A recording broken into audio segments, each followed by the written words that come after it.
Hello there. This is a podcast episode that I'm also filming, and I'm filming it because I realised that the sound quality on my audio only wasn't great. So the idea is that because I know the video seems to process the sound better, I thought I'd give it a go. So therefore, I'm going to be posting this episode on YouTube, and hopefully that will provide a bit of variety for everyone listening and watching there. I will also post the audio of the whole thing on the usual channels. So, what are we going to talk about today? Well, he says, taking a sip of coffee for those who can't see me. We're going to talk about adventures in preservation. Now, if you're following my Insta feed, then you will have seen a couple of short videos that I did of the progress that the volunteers were making in the last couple of days. We had a week's worth of work, and the volunteers finished off the curtain wall in front of the house, which has been a project we have been doing on and off since 22, I think, really, the spring of that year. It's finally finished and it's looking fabulous, although I've now started. I've caught the bug, as it were, and I am presently hammering out some concrete from a joint between the curtain wall and the house, because we've realised that the concrete is drawing water in from the curtain wall into the house and causing problems on the interior. So rather than ask anybody else to do that, I'm getting on with it. And I've got a bit of a tingling in my hand because of it, which is something that the volunteers have also occasionally complained about. So I've actually changed my hammer to one with a bit of a shock absorption, and it's done the trick. So how did we at Dillon's Castle begin this odyssey with Adventures in Preservation? Well, it came about because I employed a great friend of mine, Fiona, who has had experience in the charitable sector, in development, and in heritage projects, particularly Kilmun. There's an old mausoleum which she has helped find funds for and renovate. And one of the things that I wanted to do it must have been early 2018, was start to bring volunteers to Dunnans so that we could get some work done. And I set Fiona the task, and Fiona came up with Adventures in Preservation. And we had a session in September 2018. A group came over. Well, we had 2 weeks, so we had several people come over, fabulous volunteers who endured great weather. I use great advisedly. It was wet, it was windy, it was wet, and this was early October, so unfortunately it was also cold, but they refettled the whole of the parapet of the bridge, as well as rebuilding the stone steps at the front of the castle. Now, there are photos of that in Dunnan's Decade, our pictorial record of... Have I got a copy somewhere around here? I'm not sure I do, actually. Oh, maybe I do. Hold on. So, Dunnan's Decade is our picture book, and their efforts were recorded for posterity in... Am I going to be able to find it? He says. You can hear me flicking over this A4, this wonderful book. Oh yeah, there we are. So there they all are. Brian at the steps just there, and there's the group. So that was the first group, and it was such a success. We said, okay, let's do it again. And we said, okay, the following year we'll do the same thing, but this time we will do something a little more challenging. So we found a local stonemason Elon Stewart, who was a specialist in these sorts of rubble-built buildings and understood them in a really profound way, and got together the first of the arch projects. So we had 2 weeks of folks repointing the arch with scaffolding and all sorts. And actually, it's wonderful because that piece of work is seen on every tour. So we should be very proud of it. So we did that September 2019. Now we had, obviously, booked in a spring session for 2020, cancelled. Autumn session for 2020, another lockdown, cancelled. We finally got the volunteers back in the spring, I think, of 22. And that was great. We had beautiful weather. And we started really then on the curtain wall and really got into it. It was great fun. Unfortunately, we found about, I don't know, day 2 of the second week, the group got COVID. And unfortunately, the accommodation we were using said, right, you lot are out. And I think to do something to do with changeover. Anyway, they all ended up staying at Dunnon's and for the last 3 nights and cracked on with the work, which is brilliant. We continued with the curtain wall in April 23 and had 2 fantastic groups. And then in September 23, we did the second of the arches. And that was prefigured by me creating a real Heath Robinson access down under the bridge. There are some videos of me doing that. It was at times quite dicey, but to actually see the views of the bridge as I created that access was it was an eye-opener. And in actual fact, the other side of that is that it really, really is such a well-built structure. I mean, I know we say Thomas Telford is an eminent engineer and it is A-listed and all of those lovely things, but to actually interact with the structure is, an eye-opener indeed. I should have said actually, the time before we'd also repointed the north wall of the bridge, and that was also an eye-opener because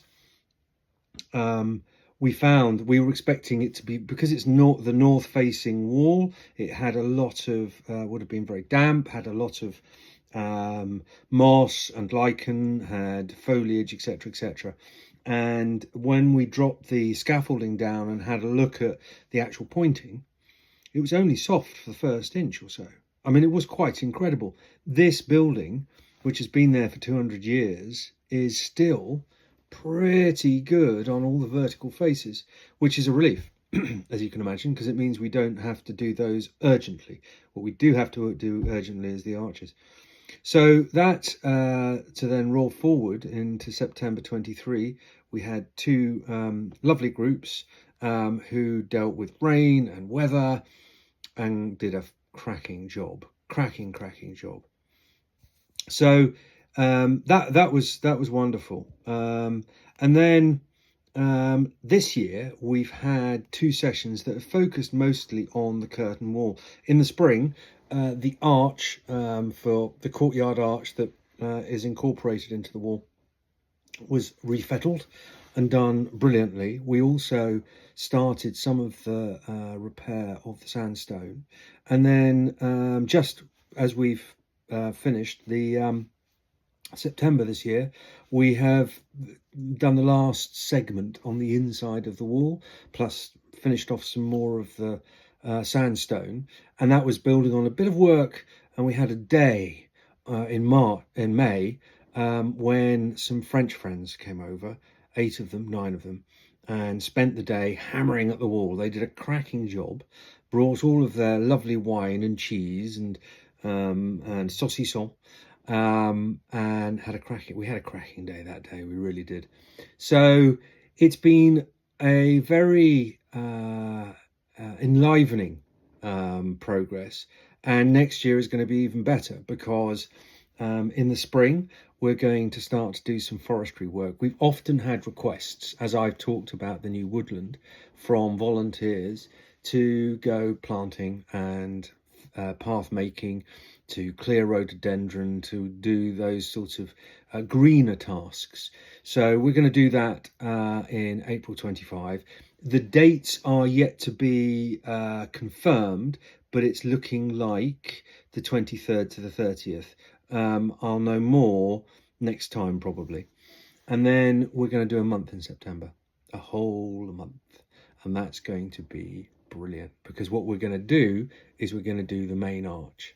Eland is booked in for 6 weeks, so a week before and a week after. We have 4 weeks that we have our American volunteers in, the AIP, and we're going to go at that arch hammer and tongs. We're going to bring in local volunteers as well, because we're going to have an awful lot of filling and raking to do, foliage clearance and all sorts. It's going to be epic.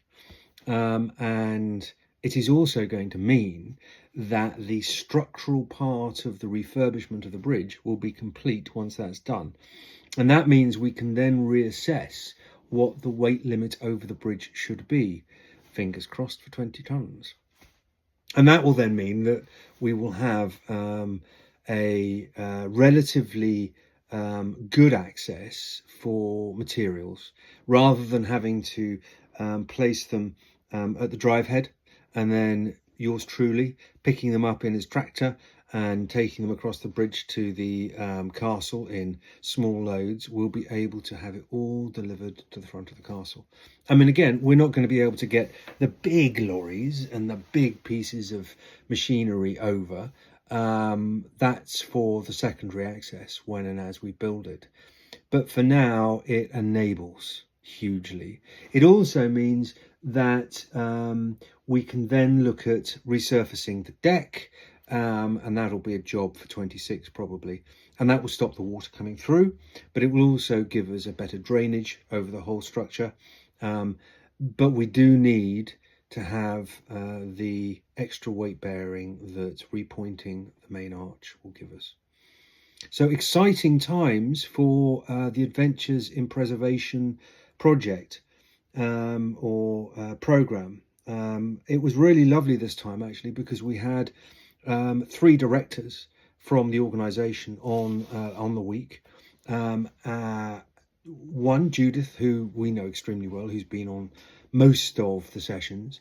Laurie and Sharon were experiencing Dunnans for the first time, and I think thoroughly enjoyed it. I certainly thoroughly enjoyed getting to know them. The whole point, though, was that then we could start to think about how next year we will be able to market, but also structure the sessions that we have. And that's been really interesting, and has led to several things, not least this idea that we're going to have a spring session which will be about planting trees, etc, etc. So what, you may ask, does a week in Adventures in Preservation look like at Dunnans? It's great fun. So we usually start picking everybody up on the Saturday from the airport, from Glasgow, and bringing everybody back to the accommodation, which is a place called Tínaridden, owned by Andrew and Sheila Barker, who are fabulous hosts. They're 2 cottages, Shelduck and Teal, and accommodate 10 people. We give them an evening meal, which is usually cooked, no, always cooked, by the lovely Kate, who does such a great job.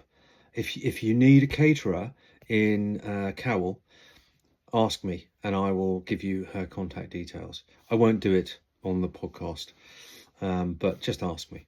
She's brilliant. So and then the next day, the Sunday, is the day of rest, of course. But what we do is we go out on an excursion, and usually that is to the Isle of Bute. Now, what we do is I pick everybody up at about 9:30. We go across on the ferry from Collintrive, one of the shortest ferries in Scotland, and then we drive to Mount Stewart, where we take the guided tour, and sometimes it's not guided, you just are allowed to walk around, which is even better. But you get to go inside the first £1 million house, built by I think it's the fourth Marquis of Bute, and it is utterly stunning. It is the apotheosis of a historic building, certainly the most extraordinary, overblown, overdone, but just entirely wonderful interior. And the exterior is extraordinary. If you've seen the video that I took at the beginning of last week of the exterior, you'll understand what I'm talking about. It's just amazing. And then we'll walk around the gardens a bit, maybe go and see the wee garden, have a look at the gunnera and the various other plants, and then we hike off. And if we've got time, we go south and we go to St Blaine's Chapel, which is an extraordinary location in a dell with views of a big hill and the sea and Arran and all sorts. And that's been renovated by Historic Scotland, so and it was done maybe 15 years ago, I think. So it's got a particular type of lime cement and a particular type of pointing. There is, throughout these sessions, there's been a change in how we've dealt with pointing, or the cement that we use, that Eland is very eloquent upon. And I think in the heritage industry, there is an ongoing debate about what the mix should be, what the material should be, whether you can use earth instead of sand, whether you use 3-to-1 or 1.5-to-1. We choose the latter. What additives you put in, etc., etc. So St Blaine's gives you a kind of, this is the best practice of maybe a few years ago, and it allows everybody to get their eye in for what they're going to be looking for. We sometimes go and have a look at the vitrified fort, which is in the same area, which is, I don't know how much archaeology is there. It is just extraordinary to look out across the bay to Arran. It's just amazing. And then we drive north via the Scalpsea Bay viewpoint, which is also wonderful. You sometimes get to see Ailsa Craig in the distance, and then around again and up to Rothesay Castle. Now, Rothesay Castle has been closed for the last 4 years, so this year was the first time we'd had a look at it since 2019, and I've got to say, it's just amazing. This is a proper defensive castle. It's not a Franco-baronial edifice like Dunans, nor is it a £1 million house like Mount Stuart. It is a properly formed defensive castle, and there's the remains of a church, and there's a great hall, and there's all sorts. There's a really good film they've got at the moment. So we do that, and if we've got time after that, when we go back to the ferry to cross to Collintrive, we might go into the community woodland, which is a maritime oak. It's temperate rainforest, and temperate rainforest is a big theme with us, so that's always good to show the volunteers. We go across the water and we have our supper at the Collintrive Hotel. Now, if you have ever thought that haggis sounds like a dish you don't want to have it at the Collintrive Hotel as haggis bonbons. Delicious. I recommend it to all the volunteers. Some take me up, and without a doubt, it is the one dish that everybody agrees is just fantastic. Actually, the rest of it is fantastic, but the haggis bonbons are a thing of beauty.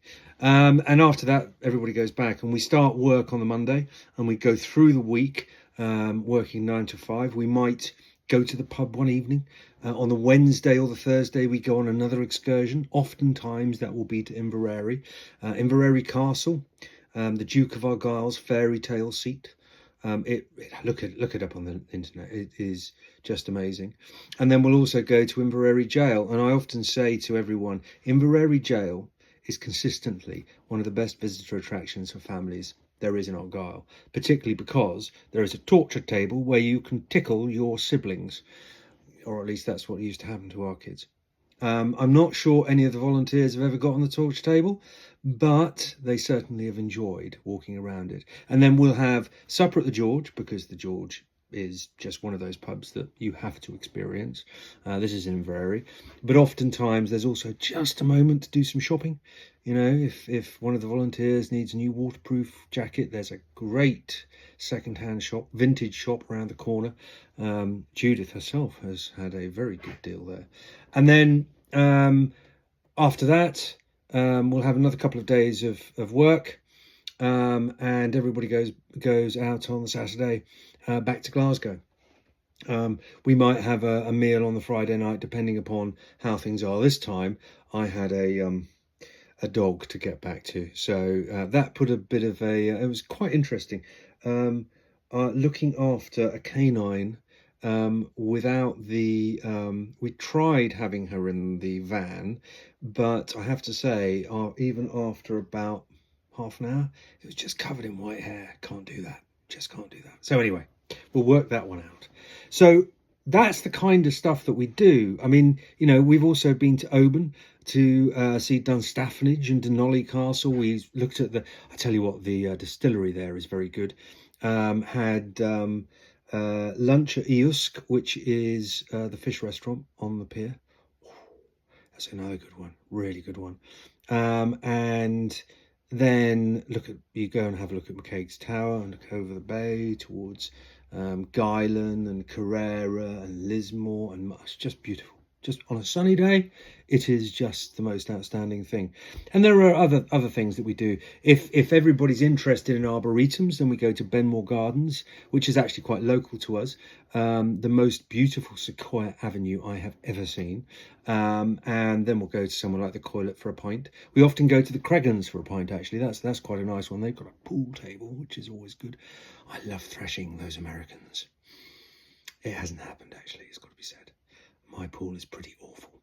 And then we also sometimes, if there is a special archaeological interest, which there has been once or twice, we've gone to Kilmartin, because Kilmartin is the premier archaeological site on the mainland of Scotland.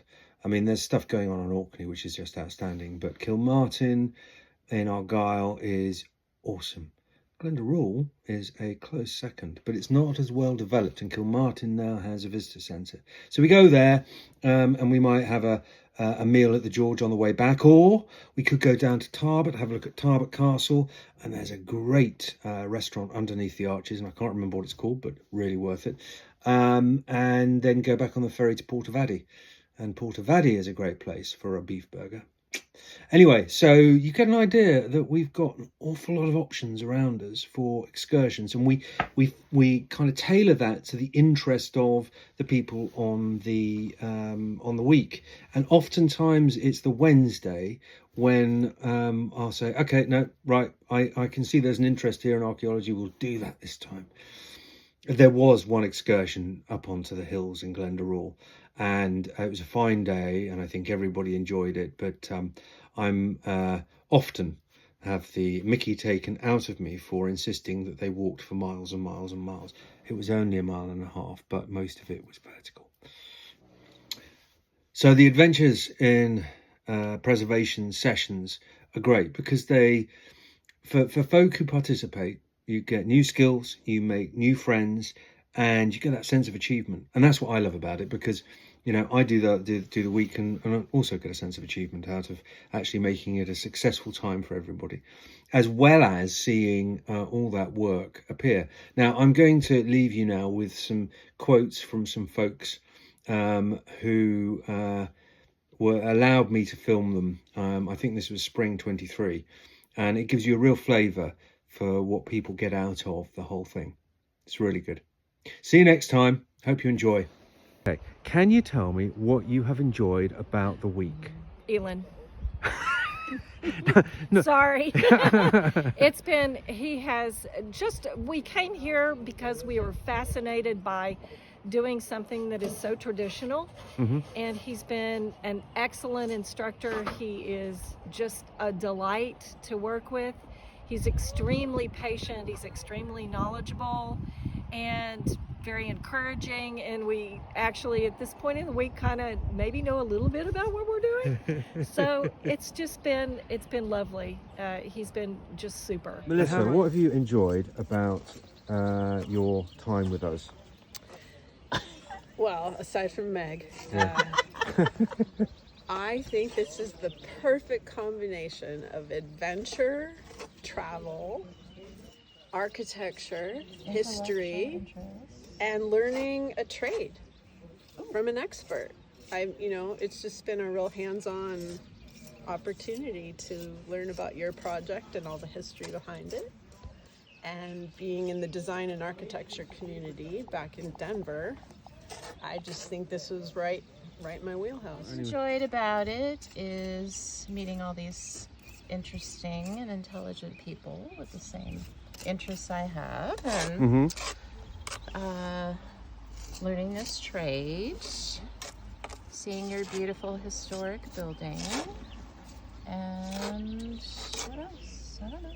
Well, your knowledge of antiques and history is second to none, so you That's right. You kind of understand everything. No. We've No, but I learned have an adjacent interest because I'm an appraiser. So Right. yeah, I have an interest in art and antiques, and so it's really dovetailed well. this is another lens through which I can look at certain periods of history.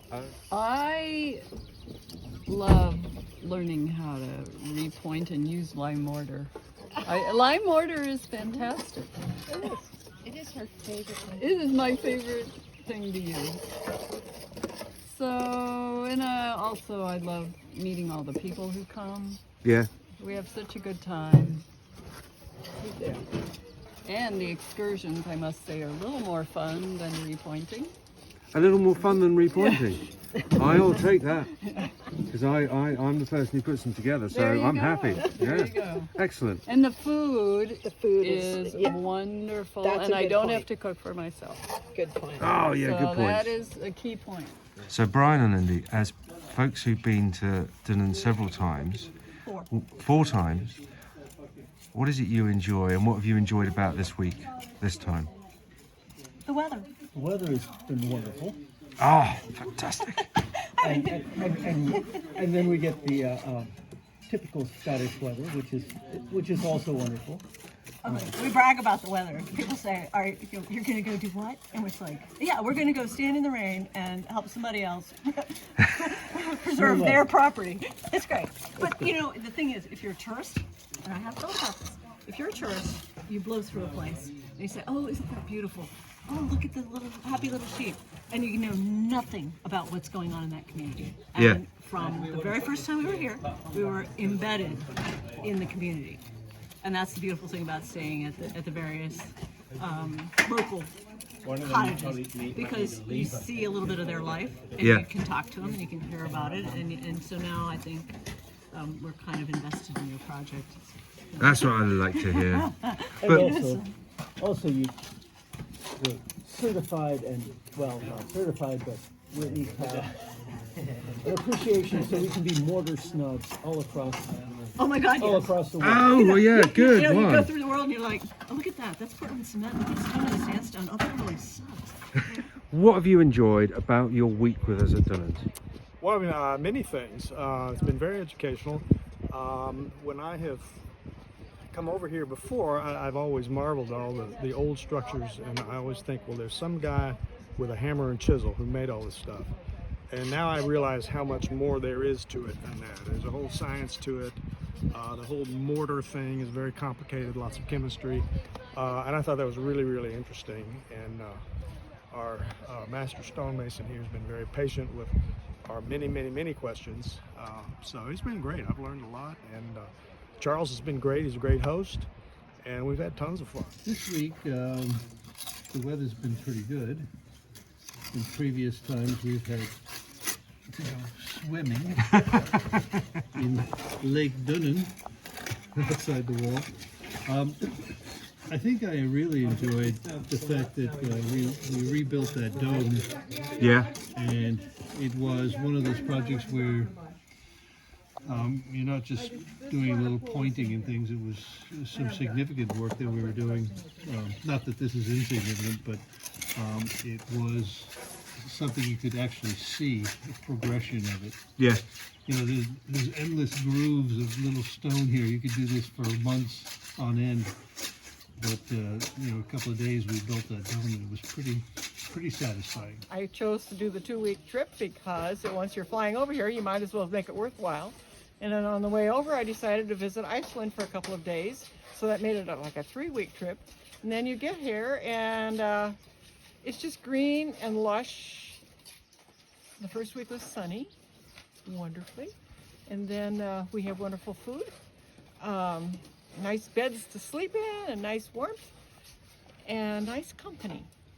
So if you're retired, seriously, what more could you want? Because you can get some exercise and do what you want. You also can take a break when you want. Okay. Holly, what have you enjoyed about this week? Well, first of all, it's one of the only times we've been here that we've seen the sun. And it was delightful.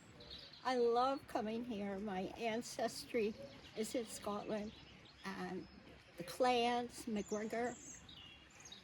I just feel a lot closer to all of those folks, and the centuries have gone behind us, and it's nice to feel like you're making a contribution to restore some of that.